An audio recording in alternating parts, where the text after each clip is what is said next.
snap, jeepers. Come join with me, come watch me, come hang out with me. Come be my friend while I build this here waterfall. Take this journey together. Good morning, everybody. It's a beautiful day in this spring of the 2021 clean out season. And today we have these couple features behind me right now to clean out. So it's gonna be a fun little clean out. This here lower pond, bottom pond, whatever you want to call it. We got the stream and the pond to clean out, some plants to pull out and some other stuff to divide, lights to check, some rock work to rebuild down here. And then we'll move up top into this top pond where we are actually going to be giving it a bit of a facelift. We are going to work on rebuilding that main waterfall. This system is about 12 to 15 years old, and back there we might be dealing with some water loss issues up here, and we think it's coming from behind that waterfall where the streamliner comes into the pond. So we're going to get that broken up. We're going to check the liner situation behind there, because if that's the case, then we're going to get that all fixed up and this top pond should be way better. As you can see, there's a lot of plants over there, a lot of plants over here, a lot of plants over here. We're gonna get some of those ripped up. Again, rock work to take care of down below, skimmer to hide a little bit, clean it up a little bit. By the end of the day, we're gonna have a pretty good looking backyard. So stick with us, let's get to cleaning. We technically have 2 clean outs on this one property, but the good thing about what we get right now, that bottom pond's in really good shape. Everything's looking great up here, down there, but up here, we're gonna redo that waterfall right there. So while the guys are down there rebuilding or cleaning out that feature and everything, I am up here and I'm getting ready to rebuild that fall, see how the liner situation is behind that, and hopefully tearing that out reveals an issue with water loss that we've been dealing with for a couple years.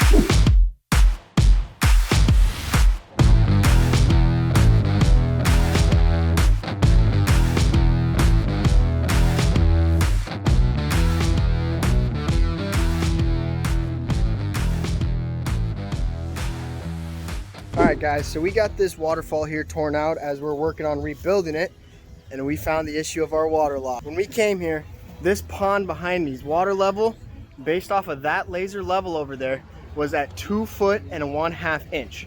Back here by these waterfalls, I'll show you what I found and I'll show you how I can determine that's what's causing this issue. If we come over here by this area, this here is our liner for our pond. You can see how it ends right back in here. So all this liner ends right there. This spot right here, the lowest point in this section, is at 2 foot 1 inch.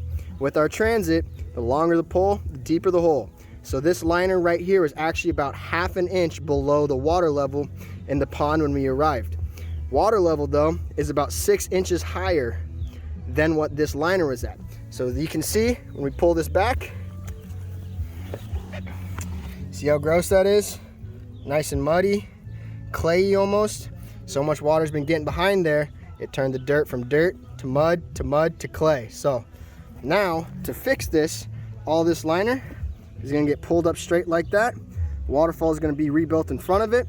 And now that this is all held up like this, water will not be able to get over this pond liner when it's under that stream liner. So I gotta make sure this part stays up really high.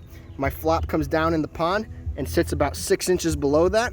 And then when I rebuild this, everything should be all right, and this client should no longer have to deal with the water loss issue we've been dealing with. I just got to take the rocks, do some dirt work behind here, bring the rocks back in, rebuild this waterfall, foam it up, let everything dry, clean the whole stream and the whole feature, and then we're gonna be good to go. Mr. Pupper, you gonna come help me? We're here fixing this waterfall section and dealing with this little section of liner. To finish this section off and actually fix it all up, I'm going to seam my streamliner onto my pond liner. This step involves me having to get everything really cleaned off and make sure everything's nice and smooth and doesn't have any debris or gunk on it. And then I'm going to use some of our double-sided tape and our cover tape and some primer to make sure this is a nice sticky surface that when I put them two together, it's going to create a watertight seal through this whole section. That way we don't have to worry about the height we get on that flop. Essentially we have one continuous, one full piece of liner from the pond all the way up to the stream now once this seam gets taken care of. Over the next 2 hours probably I'm going to work on seaming this. Alright, so now we're in the top pond and the waterfall has been built. So I'll flip you around, show you now it's rebuilt, and I'll tell you about the next steps on how to finish up this section, and then we will get everything else taken care of. And here in the next couple hours we're going to have a completed clean out with a couple repairs that have already been taken care of. One thing that we really make sure we do on all of our cleanouts is an inspection. We got to check everything like we talked about. The plumbing line, the liner edges, the rock work, your plants, everything along that, all your pumps and your mechanical stuff. We're going to make sure all of that is doing what it's supposed to do, because if we just came in, drained your pond, flushed it, power washed it, cleaned it out real fast, and then took off and just let you fill it up and turn it on, now we're coming back out here to get your plumbing line fixed, or we're going to come back out here and fix this other thing so it doesn't leak. But this way, once we leave here, you are good to go on your season. You can go ahead and run this thing, enjoy it, and you should have little to no issues throughout the rest of the year once you get done with your spring clean out. That's why we do it. So here's the waterfall. We got it all built up. We had to redo all this rock work in here to get that seam taken care of. So all that's been rebuilt. I added another little cave in there. Right now there's a light just chilling in there. We'll get that pulled out and positioned better over in here, back into the rest of the pond. But back over here where we're looking, you can see our waterfall. We got our 2 shoulders right there and our spillway there. This fall is going to be about 6 inches down from there into the water level. That's a pretty good fall for the size of stream we have. We don't have a ton of elevation change, but with this one, it's going to be a nice clean sheet with a little kicker off of each side potentially. It's going to be a great view for the homeowner right when they come out that back door, look out that window, or stand up there on that deck. So now the next step in my process is I'm going to go back in behind everything with my waterfall foam, and I'm going to seal up all those cracks so as water comes this way, it's forced over this rock and does not leak out underneath. And then here in a bit, we're going to get some water running. You guys get to see what this waterfall looks like.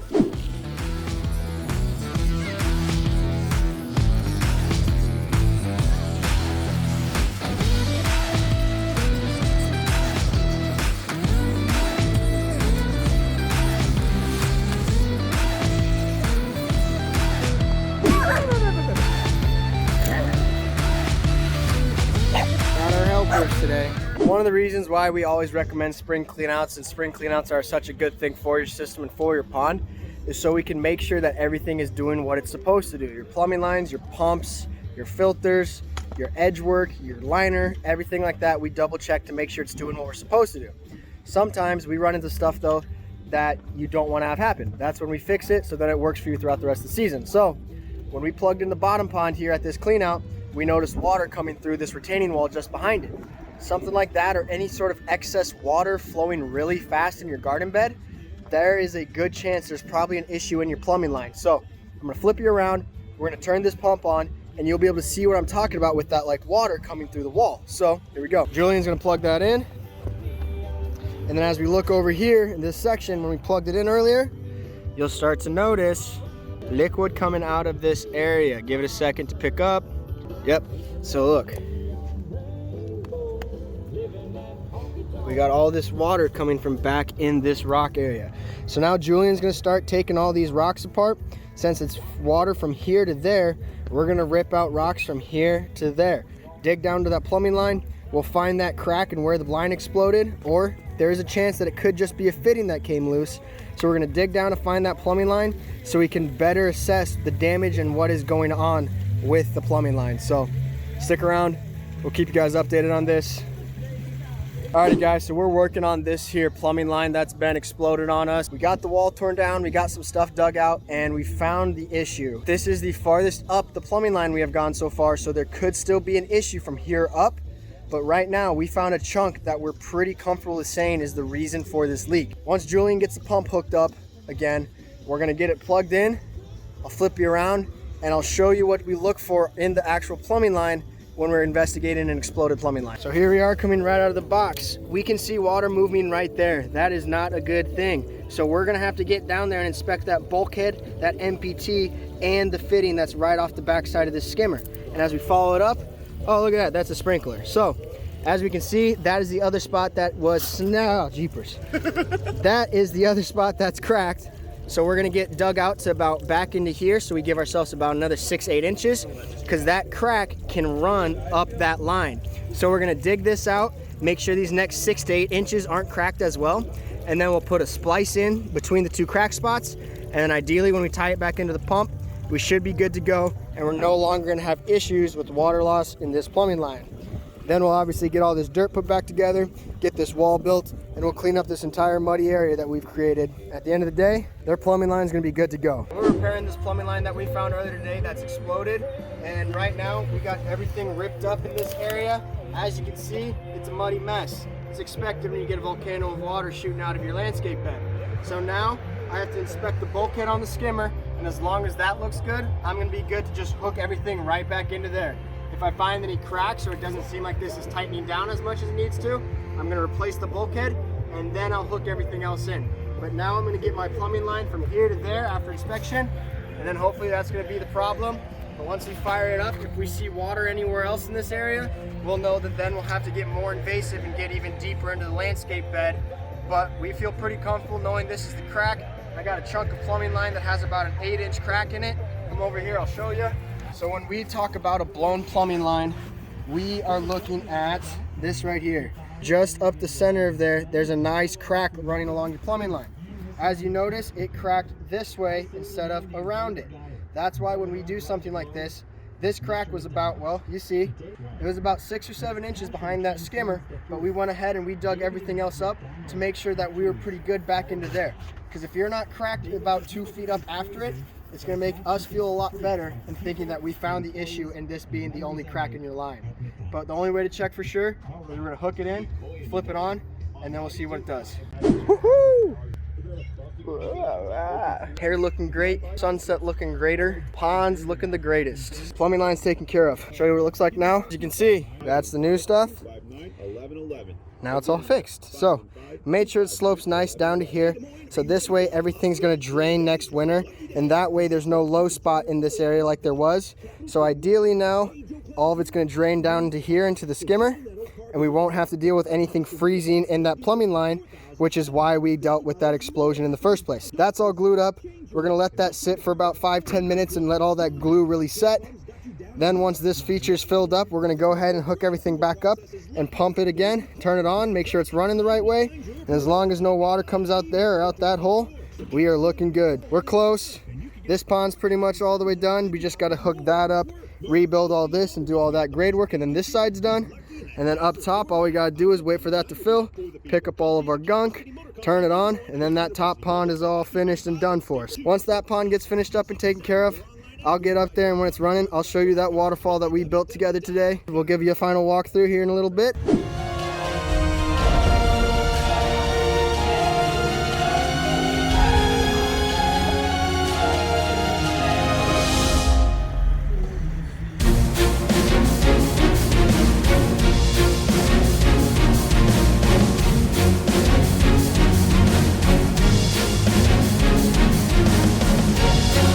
Coming to the end, you might be able to hear some water running in the background.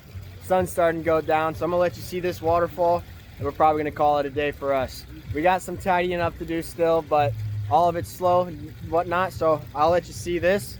I'll walk you through the site and show you the top pond that's up and running, and I'll talk to you about what to expect after you get done with the clean out. Here's the waterfall that we constructed today.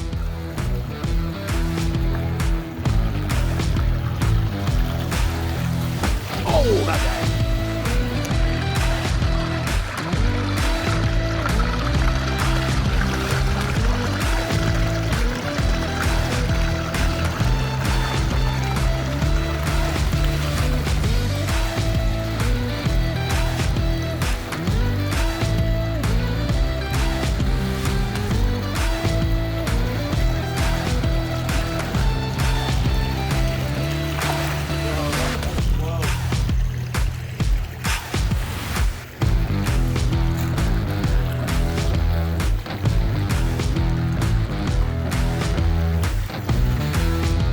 Alrighty guys, let us know what you think about that video down below or something, you know?